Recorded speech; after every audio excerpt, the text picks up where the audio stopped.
You are listening to Golden Otter Divinations, where the metaphysical meets the mainstream with Autumn Seibel. Tune in 9 a.m. Pacific the first Friday of every month as Autumn helps you manifest your dreams by connecting to loved ones in spirit, empowering you to find both physical and spiritual healing. Are you ready to transform your life and connect to divine guidance through practical strategies?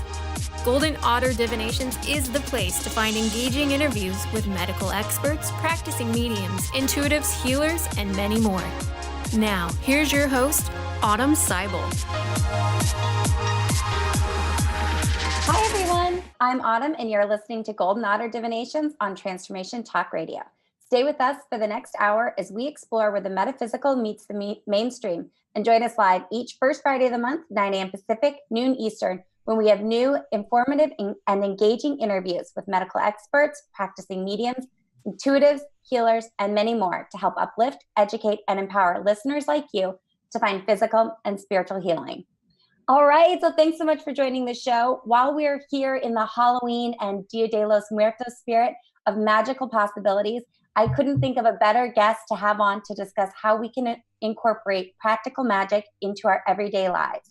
Today, I have author Dean Radin, who is Chief Scientist at the Institute of Noetic Studies and Associated Distinguished Professor at the California Institute of Integral Studies.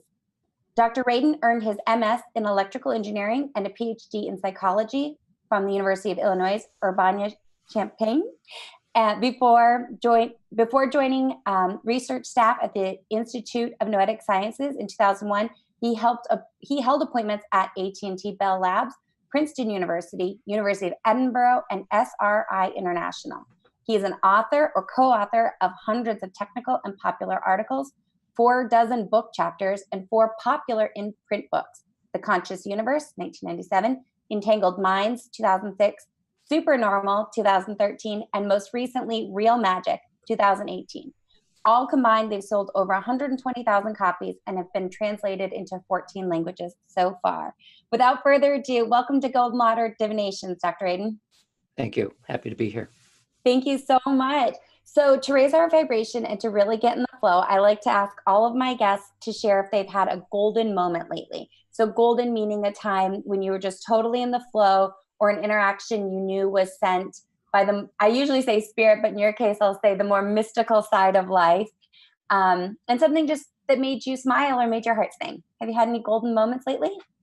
Every day I try to be aware of something I should be grateful for. And usually it's small things, but nevertheless, I get a momentary surge of gratefulness. So to give you an example, the other day, I had a moment of gratefulness that we have toilet paper.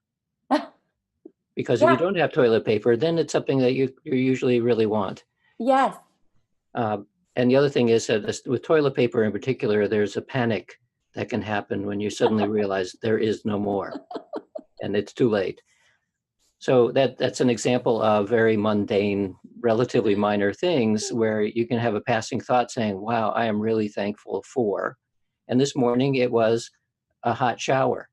There you go. So, wow, we have a hot shower inside. So yeah, I'm grateful for many things. You know, thank you so much for sharing that. As some of my listeners might know, my spouse is active duty military, and we were stationed overseas in Paraguay, in Asuncion, for about 18 months a few years ago when I had a small child. And toilet paper was often something I was very grateful for, and something I used to bring around with me, not knowing. So it is so funny whenever I ask those golden moment questions, you never know where it's going. And ironically enough, we are preparing for our next move. And I started the process of stocking up on things that we will know we will need, such as toilet paper. There you go. Yep. Magic manifests in all sorts of ways. And last thing I wanted to say before we really get in was I noticed recently that magazine voted you one of their top 100 most inspiring people. And they voted you for scientist and bestselling author for conducting research into paranormal phenomenon at the Institute of Noetic Sciences, which shows all of us a different worldview. And that's what we're here to talk about today, how quite literally how the metaphysical meets the mainstream, in the sense that we're saying magic is something that you can't prove, and science wants hard facts. So you've written a book that really examines that. So you chose the title Real Magic for the title of your book really intentionally. And you said you wanted to dispel it as a taboo topic. Would you mind talking about that? Like the conscious strategy behind your title, Real Magic? Well, I would like to say that I thought about it for a long time, but I didn't. I was an inspiration, and I discussed it with the editor, and he said, yeah, that's a great title, because it says in 2 words. I mean, you have roughly 10 to 30 seconds when somebody is considering a book to capture attention. So you have to punch it. And in this case, I was thinking, well, what do I punch it with? What's going to capture attention? And everybody is interested in magic. Now, they may not know that immediately that it's about esoteric magic, which is what the topic is. But all you need to see is go to the movies and look at television, and you can see that half of all of the entertainment content has something to do with magic in one way or the other. So it's perennially interesting to people, and okay then, not attractive, but it actually is the topic of the book. So it came together very quickly. Yeah, I like that you said if an acceptable pseudonym could be in the academic world, it would be preferred. However, if it was then discovered that you're talking about magic without presenting it as such, it'll either be discredited publicly or tuned out. Even though in private, people will often go to you and say, "Well, actually, I would like to know more." Would you mind discussing that a little bit? How your book is science-based and academic-based, but still finds a way to the mainstream? Well, I'm trained as a scientist and an engineer. I tend to think that way because I've written lots and lots of journal articles, and I'm an editor of a journal, and I'm in the academic tradition, even though I'm not working at a university at the moment. So I don't want to write something that is so far in the popular domain that it doesn't have the credible backing which is one expects within academic work. On the other hand, for most people reading an academic book, it will put you to sleep within 30 seconds. And so I didn't want to do that either, because why bother to write a popular book if nobody's. So I like writing, and I like the craft of writing and so I'm putting together what I want to write about, which is really a book about science and philosophy of science and the history of the esoteric ideas and that sort of thing, but put it in a form where the average person can pick it up, and if they're willing to sit long enough or listen long enough, they can get the content of the book. So I worked on it for a while, and after writing a couple of popular books, I realized what works and what doesn't work. And so this is the book. Real Magic actually is the end result. It's to make something which actually does inform and is about science and philosophy, but not in a way that will make people immediately want to fall asleep.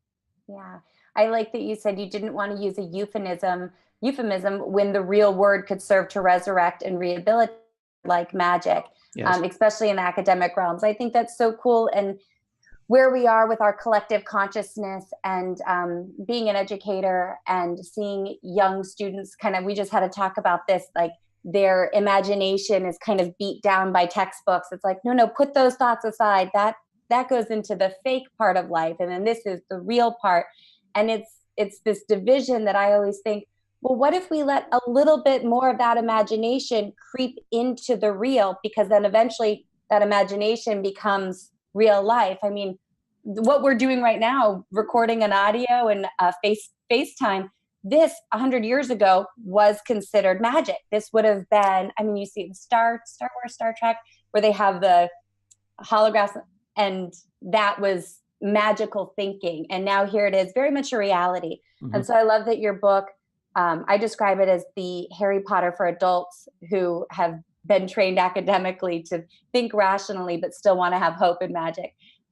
It gives us permission to look at things through a different lens while supporting the sciences and academia. So it doesn't, throw in their face. Right. So I'm a big advocate of imaginal thinking.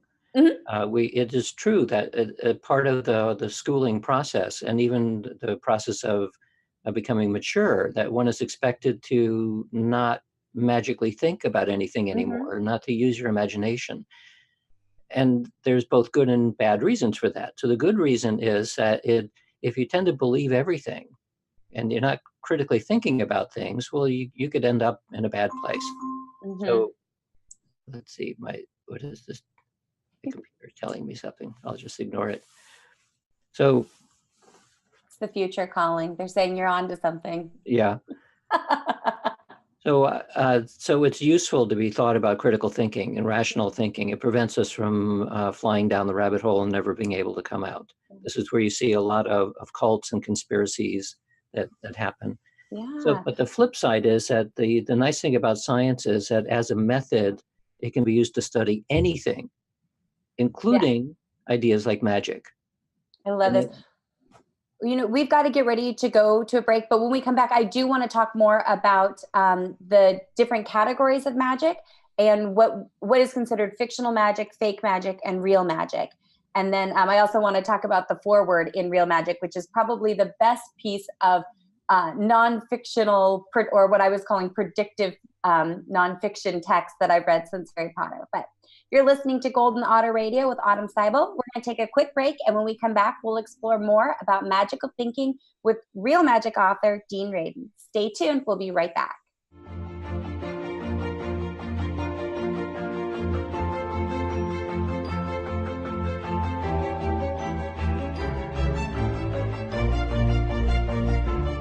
We are back on Golden Otter Radio, and I'm Autumn Seibel. My guest today is real magic author Dean Radin, who's talking with us about his most recent work, Real Magic, Ancient Wisdom, Modern Science, and a Guide to the Secret Power of the Universe.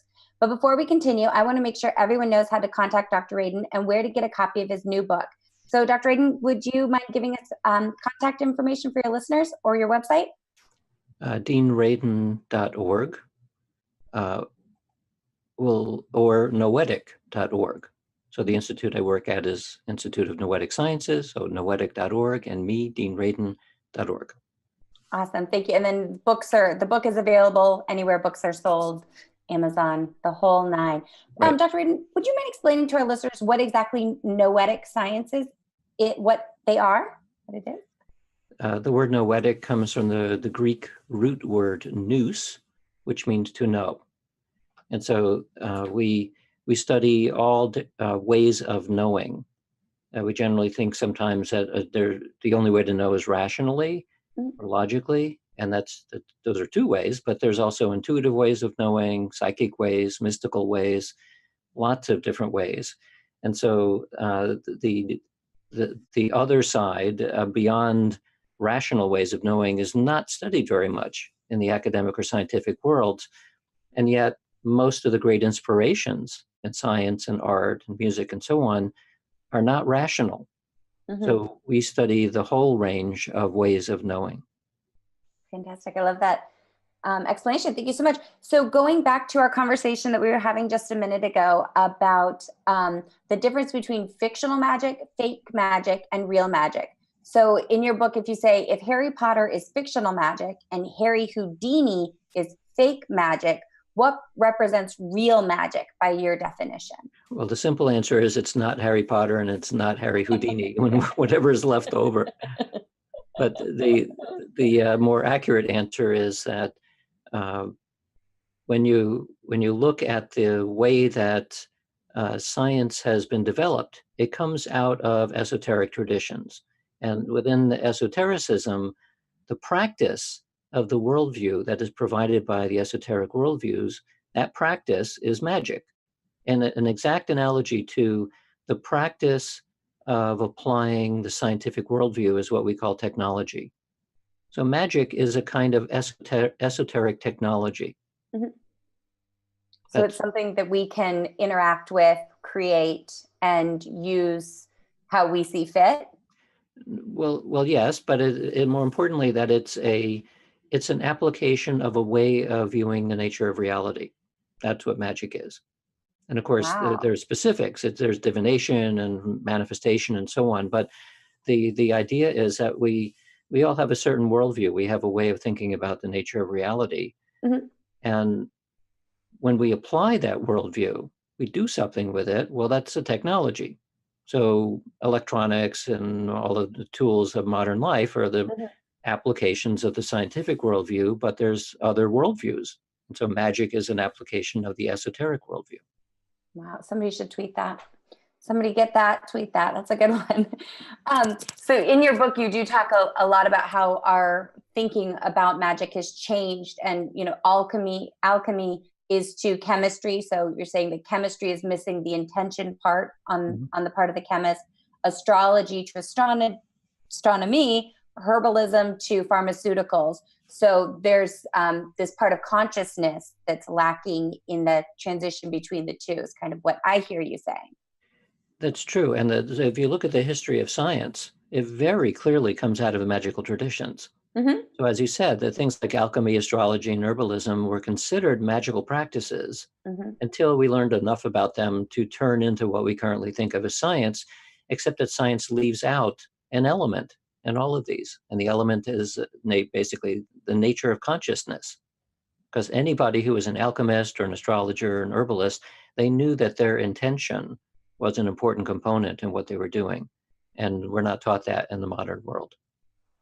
Wow, I could go into so many conversations about that with like pharmaceuticals and how the intention part is lacking. It's almost like we've discovered something, but we can't remember why we discovered it, but we're still using it. And so it's kind of like, wait, let's reel that back in and get really clear on what the purpose is here. Um, we'll save that for another conversation, because I would like to talk about how real magic consists of three categories: divinations, close to my heart, force of will, and theurgy. Can you explain the difference between the three? Well, divination is what you do. It's perception through space and time. So the stereotypes are tossing dice or reading Mhm. tea leaves or tarot or crystal balls, all that stuff. Force of will is the idea that your intention can manipulate the physical world directly. We know that your intention can make your body move. But the Mhm. question is whether can it move beyond your body. That's what manifestation or force of will is. And theurgy is two Greek words put together, which basically means God work. And that refers to communication with spirits and other non-physical, invisible entities. Very fascinating. I love how in your book you talk about the three different categories, and then you go through kind of a historical review and an academic examination of each. So for anybody who's interested in the more academic side of these terms, such as myself, Dr. Radin's book is a great resource for this. Maybe someday we'll be using your textbook in futuristic college classes. It already is actually being used in Oh, is it really? yeah, in Yeah. various colleges, and it's because we don't want to scare people by saying it's academic, Hmm. because I mean the reason why I think it's important to know what the history is because you want to know the context in which to fit something. Yeah. So in the modern world, we're taught that magic is okay for the stage and so on. But it comes from a very long history, at least 10,000 years, or back to the beginning of when humans began to write anything. Hmm. And it's an important part of our worldview today as well. Even though it's kind of set aside as fantasy, what I'm trying to portray then and within this book is actually it's not fantasy, and there are ways of testing the basic ideas. Yeah. So you talk about magical thinking being like knocking on wood, crossing fingers for good luck, saying a prayer in your head, and then hoping it manifests. And what your book and what you're seeking to explain is that magical thinking isn't just like a hope and a prayer, it's something that we can enact. Well, it's a little bit of both. Okay. So yes, magical thinking certainly has a psychological component to it. Uh, Obviously, if everybody thought today I'm going to win the lottery, Hmm. well then that clearly doesn't happen. So the magical thinking does have a certain element of in it that does not match reality. The question is though, does any of it make any sense. Is there any evidence for divination, any evidence for manifestation, and so on? And the answer is yes, because these are all testable ideas. So that's why I say that it's important not to immediately dismiss certain ideas just because they don't happen to match what we're taught in school. And that's where science is really good. It knows how to test even the strangest kinds of ideas. Somewhere in your book, and I was going to talk about it later in the interview, you did a study on mediums, like people who commune with or speak with people who have passed on into spirit, and showed them a series of photographs of people who had passed away, and then tested them on their accuracy. Could you explain that a little bit? Because I found something really fascinating about that in their perception of how long somebody had been passed away. Mm-hmm. Can you talk about that? Right. So we prepared 200 photographs, 100 of people who at the time were alive and 100 who had passed away. And so they were balanced in such a way that you couldn't get any clues from the pictures as to whether the person is alive or dead. Mm-hmm. And then we showed each picture to a medium, and they had to say very quickly that they think the person's alive or dead, or they don't know. Mm-hmm. So I believe we had 12 mediums do the test. They each went through the 200 pictures. We also took their EEG, their brainwaves, while they were doing the experiment. And overall, they're statistically significant. They were able to tell, not to a great degree, but statistically speaking, yes, they could tell if the person was alive or dead. And more interestingly, that we didn't predict this, but we found that we had 3 categories of how long it had been since the person had died.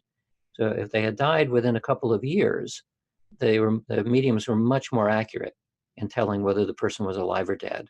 But if they had died a long time ago, decades ago, then they were actually very close to chance. Mm-hmm. So we didn't expect that outcome, and nor did the mediums, because you can't tell from the photograph how long ago the person was alive or dead. So it gave us the idea that maybe this is a way of experimentally testing the notion of reincarnation. Yes.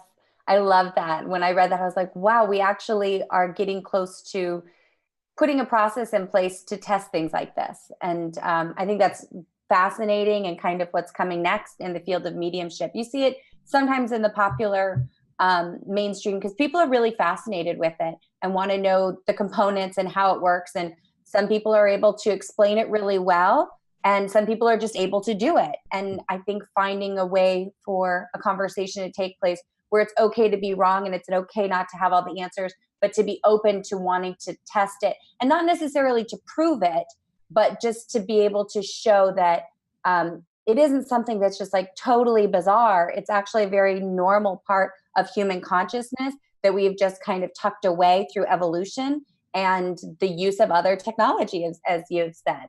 I just thought that was really cool. And I'm like, okay, someday I want to participate in similar studies or really advocate that there are more of these to kind of normalize this idea of intuition for our audiences.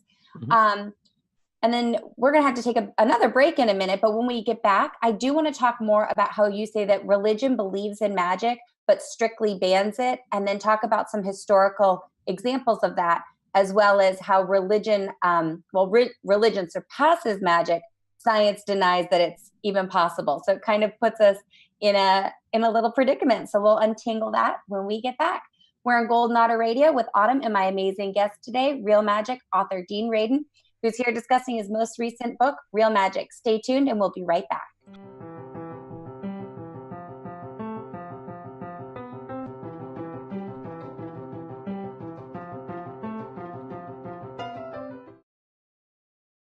We're back on Golden Otter Radio with Autumn and my very intellectually stimulating guest, Real Magic author Dean Radin. He's here discussing his most recent work, Real Magic, Ancient Wisdom, Modern Science, and a Guide to the Secret Power of the Universe. So before we left, we were about to talk about how religion believes in magic, but strictly bans it. And Dr. Radin, could you provide some historical examples of this? Well, not even historical, but current. So within Catholicism today, the ceremony of the Eucharist is a transmutation of one thing into another, mm-hmm. but it's only allowed to be done by priests, by people who are sanctioned by the church. So if somebody does it outside those bounds, then it's immediately considered heretical. Mhm. In fact, with especially within Catholicism, but it's true across many religions, that anything which is essentially the same in terms of the practice, the rituals and so on, even some elements of belief within the bounds of the church as it is defined by the church, like the catechism in Mhm. Catholicism, then it's okay. Those magics are fine. Anything outside of it is not only banned, but considered and often called demonic. Yeah. And of course, in the Middle Ages, this led to hundreds of thousands or more men, women, and children being burned as witches Yeah. because they're called heretical.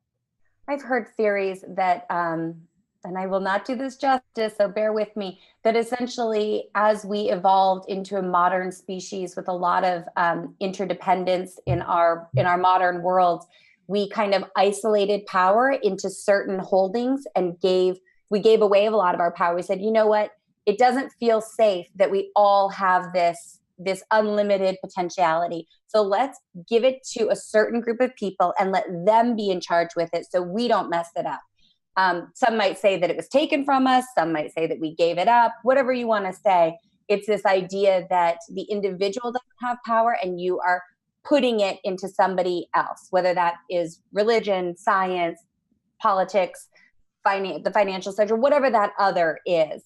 And I was going to speak to the prologue in your book, Real Magic, is one of my favorite pieces of writing, probably since discovering Harry Potter as a teenager, because it's this little synopsis of future teenagers getting into trouble by manifesting these street lights that can eat people at will because they don't know any better, or well, they're playing pranks, but their pranks are so out of control that it's like causing, disruption.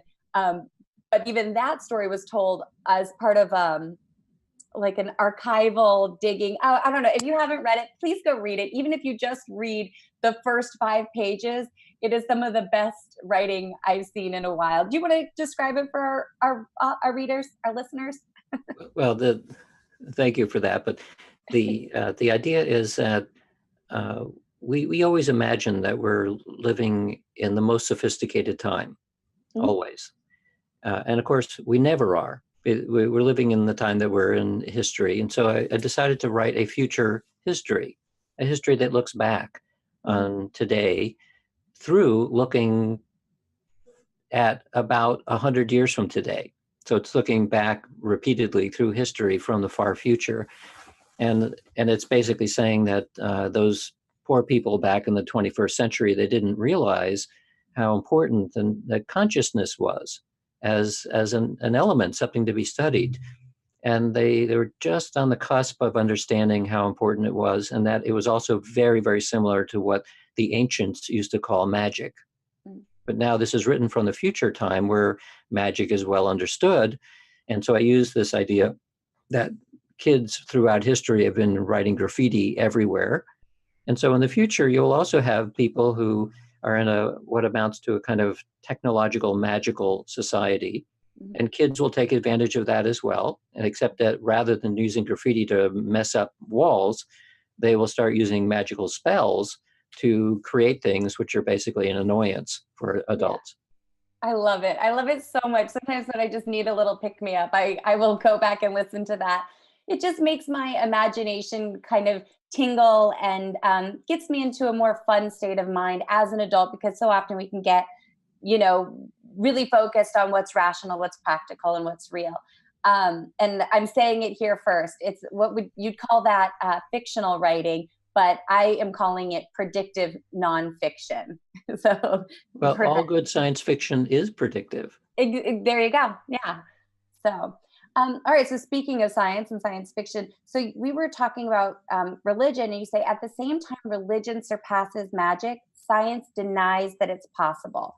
So science shows us how to stimulate magic through technological means.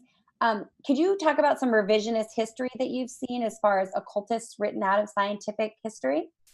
Well, it's embarrassing.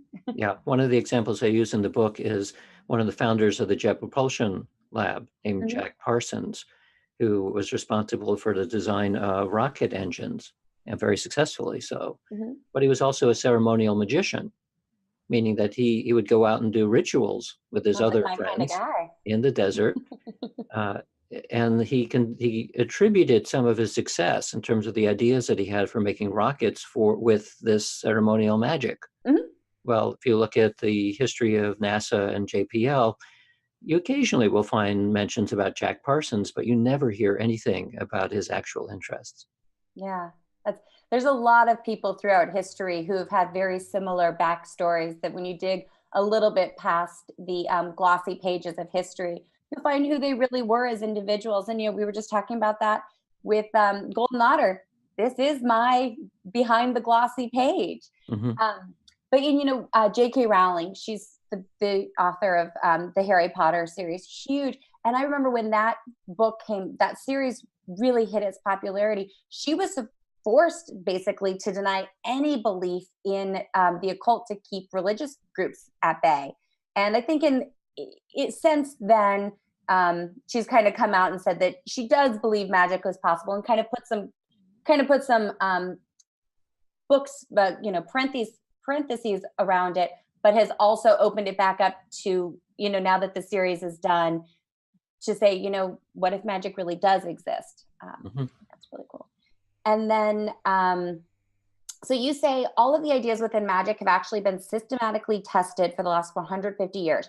Could you explain how claims of magic, such as divination, power of will, and theurgy, have been proven and are in fact repeatable? Well, the first thing is that the word proof in science is a heavy word, and you actually only see it mentioned in mathematics. You can Mhm. prove mathematical theorems, and in alcohol. You have different levels of proof in alcohol.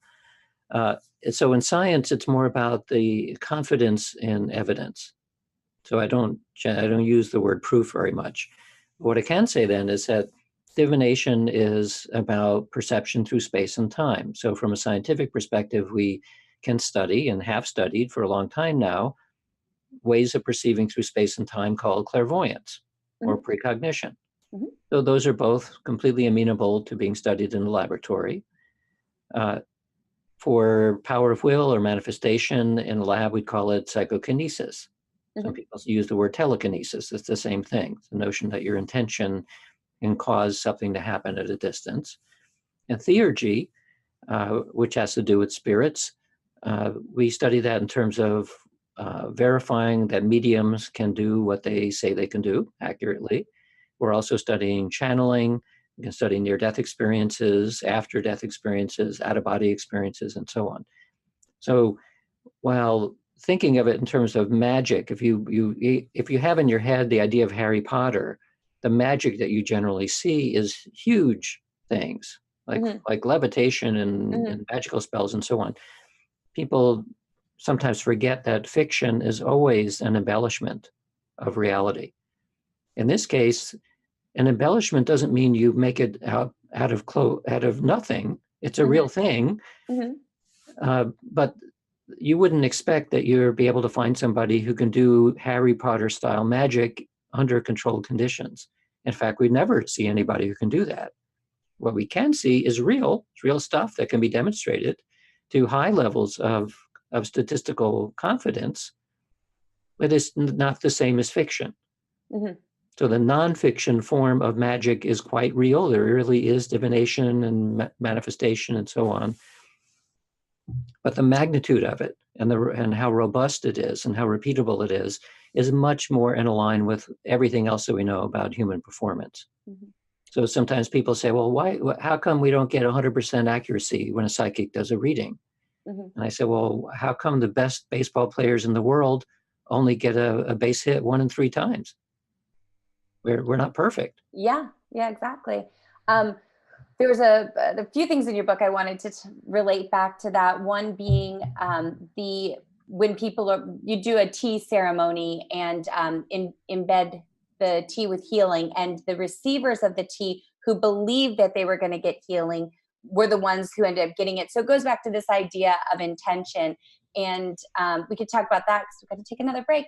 But another thing you said in the book was there was a time when you were getting ready to go to, or you had just arrived in, what do they call that? Tech Valley up in San Francisco, Silicon Valley. Silicon Valley. And somebody manifested you. You walked into their office almost by magic. They go, I've been trying to get a hold of you through deep yogic meditation, trance sleep for however long. And here you are.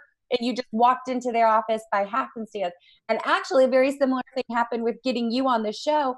I found your book by accident, purpose, this summer, listened to it twice.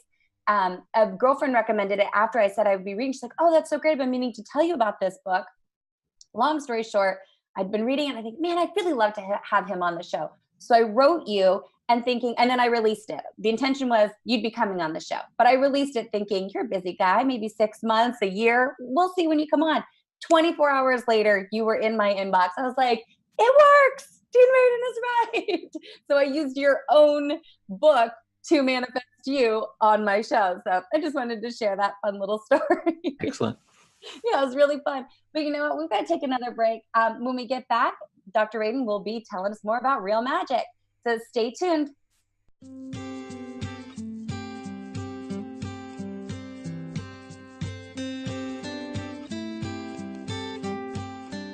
We are back on Golden Otter Radio with Autumn Seibel. I have real magic author Dean Radin here discussing the bridge between the metaphysical and the mainstream.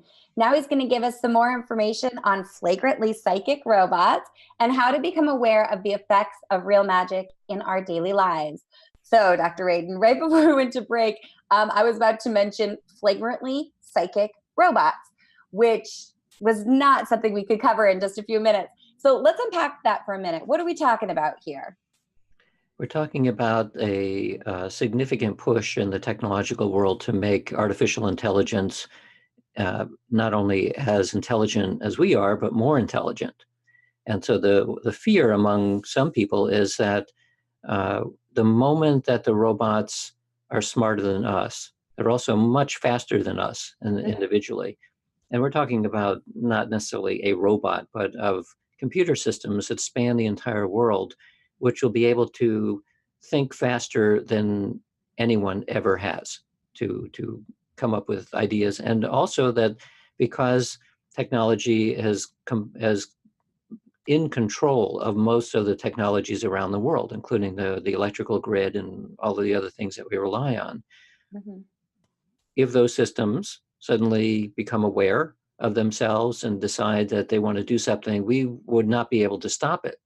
So this is what gives rise to things like the Terminator series of science fiction stories. And there are lots of science fiction stories based on this idea that somehow our technology goes ahead of us and wipes us out. So along with that is the notion, and this comes from our idea of what do we think consciousness is? Mm-hmm. So a lot of people in Silicon Valley are imagining that at some point we get machines that are so complicated and so similar to us that we can download our consciousness into the robot body and live forever. Okay. Our awareness is inside some kind of artificial body. Yeah. And there are a lot of people who are interested in that.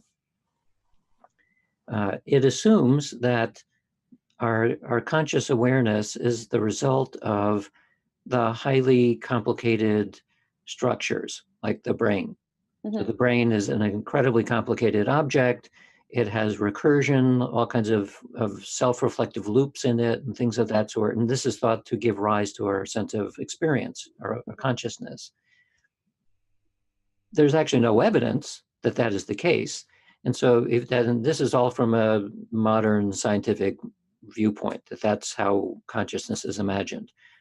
But from one of the things you learn about very quickly when you start studying magic is that from the esoteric traditions, it is not that consciousness is something that is somehow magically created out of physical matter, like your brain, mm-hmm. but rather it was here first. It was always here. There's always consciousness.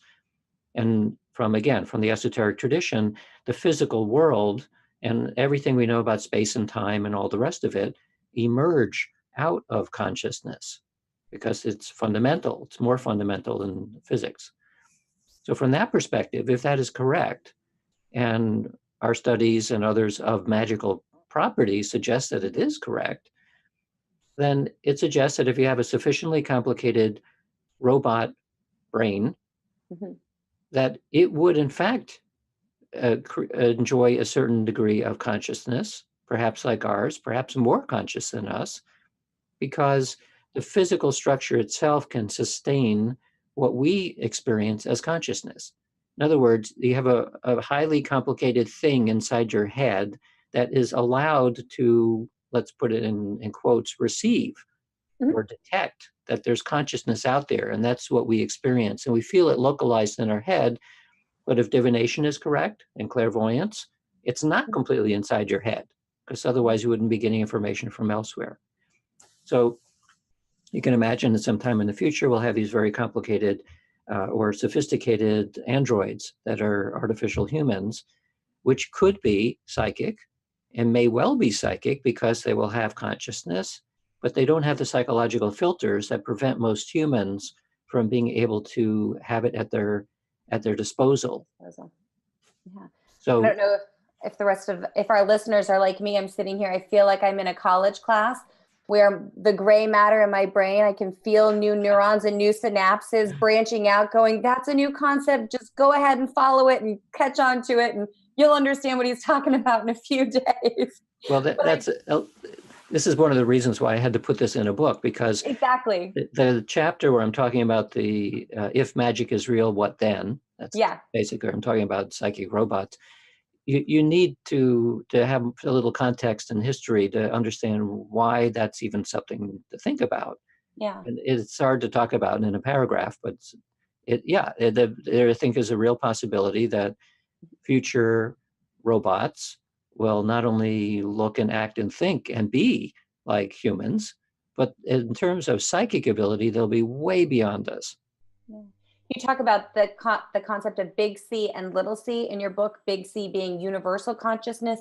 It's what I think some people refer to as source, infinite intelligence, God source, God, the ethers, and then little c being our individual collective consciousness that we keep encapsulated within our bodies and within our minds. But like you said, if divinations, clairvoyance, telekinesis, and telepathy, if these things are real or somehow provable, it's this idea that our little c is constantly connecting with big C, and everybody's constantly collecting. So it's like there's the cloud of information that you can constantly go to and download that information from. That is a way to think of it, but it's actually even more intimate than that, in the sense that little c and big C are exactly the same thing. It's not that you connect with something, because in order to connect with something else, it implies that the two things were separate, and that you're making a connection somehow. But all of the esoteric traditions say that little c is a part of big C. It is not separate from. It's just it's our own perception that makes it seem as though it's separate, but it isn't. And so from this perspective, this is actually the reason why magic can work. From this perspective that everything is basically made up of consciousness, as you said, it has lots of different terms that are used for it, but there's some universal awareness. If our experience then is a piece of the universal awareness, that universal awareness is also the source of why the physical world exists in the first place. That means that we individually, the little c inside of us, which is actually part of the big thing, we also then have the same capacities to be aware of anything in space or time, and to emerge out of our consciousness the world. Well, we call that manifestation when we're talking about it from the point of view of a human. For anybody who needs a visual, I think of, have you seen the movie Avatar, where they all take their hair tails and use my braid and plug in to source I can't remember what they call the tree of knowledge, but that's sort of what this idea in the mainstream reminds me of. Yeah, this is the essence of the esoteric traditions, is that consciousness is fundamental. And so little c is actually the same as big C. And then in your book also you talk about, so if we're supposed to, if we're catching up with this idea or reverting back to this idea that magic is real, how do we incorporate it into our daily lives? You say that we don't just throw out our textbooks and say it's all wrong. We just add to it, or we make some fundamental shifts in our understanding. Right. So this has to do with one of the fears that scientists have is that if we start admitting that magic is real, we have to throw away all the textbooks. I hear this all the time. And it doesn't make any sense to me, because we know that most of what science is learning and discovering is valid through our technologies. Mm-hmm. We can apply the knowledge, and the knowledge works. So we know that it's pretty good. On the other hand, do we understand everything? Do we have everything wrapped up? No. Yeah. Science is relatively new. So what do you do with this? Well, you figure out a way, as I describe in the book, to expand our current understanding of the nature of reality. And you do that by adding consciousness into the mix. And when you do that, you suddenly have all of science, still the same the way it was before, plus magic. Perfect. All right, well, that's where we'll put a pin in it. Consciousness coming into the textbooks as a fundamental principle. I want to thank my guest today, Real Magic author Dean Radin, for sharing a bounty of information. And I want to thank you all for tuning into Golden Otter Radio. Be sure to check me out on Instagram, where you can follow along and let me know about your golden moments so I can cheer you on. And also, I had a great time sharing this sacred co-creation space with you, Dr. Radin. Thank you so much. You're welcome. Thank you. And then please remember to join us every first Friday, 9 a.m. Pacific, noon Eastern. Our next show will be Friday, December 7th, with energy healer and crystal expert Joseph Adams, discussing integration of our subtle energetic body and physical bodies via the astral plane. Have a great week, and I'll feel your vibes back here next time.